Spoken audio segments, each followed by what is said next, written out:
بسم اللہ الرحمن الرحیم۔ ایک عزیز کا سوال ہے کہ کیا غیر مسلم بھائیوں کو ان کے مذہبی کاموں میں چندہ دینا درست ہے؟ بعض مرتبہ ایسا ہوتا ہے کہ جہاں پر ان کا پوجا ہوتی ہے یا گنیش وغیرہ چڑھایا جاتا ہے، اسی ایریے میں دکانیں ہوتی ہیں اور وہ لوگ سب سے چندہ وصول کرتے ہیں اور نہ دینے پر مجبور کیا جاتا ہے، جبر کیا جاتا ہے اور جبراً وصول کیا جاتا ہے۔ تو ایسے موقع پر ہمیں غیر مسلم بھائیوں کے مذہبی تہوار کے لیے چندہ دینا درست ہے یا نہیں ہے؟ یہاں پر ہمیں 3 باتیں ملحوظ رکھنی چاہیے۔ پہلی بات یہ ہے کہ غیر مسلم بھائیوں سے انسانی اور اسلامی نقطہ نظر سے ان کی مدد کرنا، ان کا تعاون کرنا، یہ بھی ثواب کا باعث ہے۔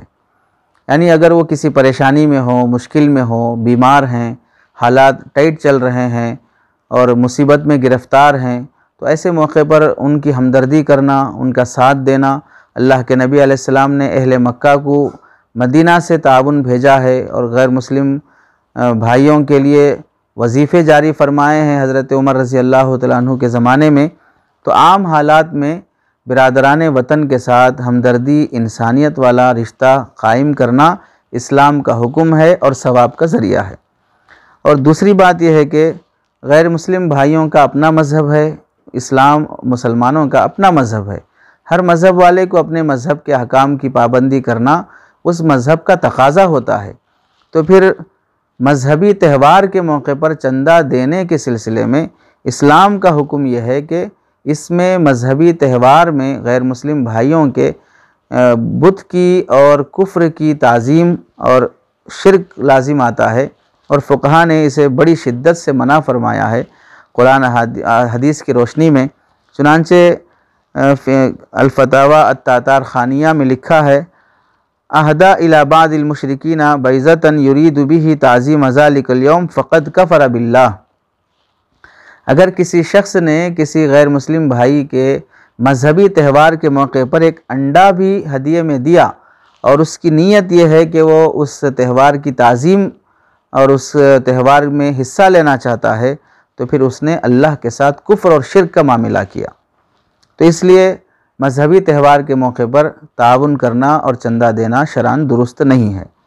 تیسری بات یہ ہے کہ اگر کبھی ایسا ہو کہ نہ دیا جائے تو فتنہ فساد ہو سکتا ہے، مجبور کیا جا سکتا ہے، تو اس صورت میں ان غیر مسلم بھائیوں کو یہ سمجھایا جائے کہ ہم معذور ہیں، آپ اپنے مذہب پر عمل کریں، ہمیں اپنے مذہب پر عمل کرنے دیں اور ہمیں معذور سمجھیں۔ ہم آپ کی ضروریات میں، آپ کی پریشانی میں، آپ کی مشکلات میں تعاون کرنے بالکل تیار ہیں۔ آپ کوئی اور معاملہ بتائیے، آپ کی بچی کی شادی ہو، کوئی بیمار ہے، کسی کی ضرورت ہے، تو ہم اس میں بالکل تعاون کریں گے، لیکن اس مسئلے میں ہمیں معذور سمجھیے۔ اور اگر وہ سننے اور ماننے تیار نہ ہوں تو پھر اس صورت میں فتنے اور فساد کا اندیشہ ہو تو پھر انہیں دے دیا جائے، لیکن یہ کہہ کر دیا جائے کہ میں تمہارے اس تہوار کے تعاون کے لیے نہیں دے رہا ہوں، بلکہ تمہارے ذات کے خرچ کے لیے دے رہا ہوں۔ اب تمہاری مرضی، چاہے تم اسے اپنے ذات پہ استعمال کرو، اپنے گھر کے لیے استعمال کرو، اپنے بچوں کی پڑھائی کے لیے استعمال کرو، لیکن میں تمہارے تہوار کے لیے نہیں دے رہا ہوں، تمہاری ذاتی خرچ کے لیے دے رہا ہوں۔ اس نیت کی وضاحت کے ساتھ فتنے فساد سے بچنے کے لیے یہ کام اگر کیا جاتا ہے تو شرک کے تعاون میں یہ چیز داخل نہیں رہے گی۔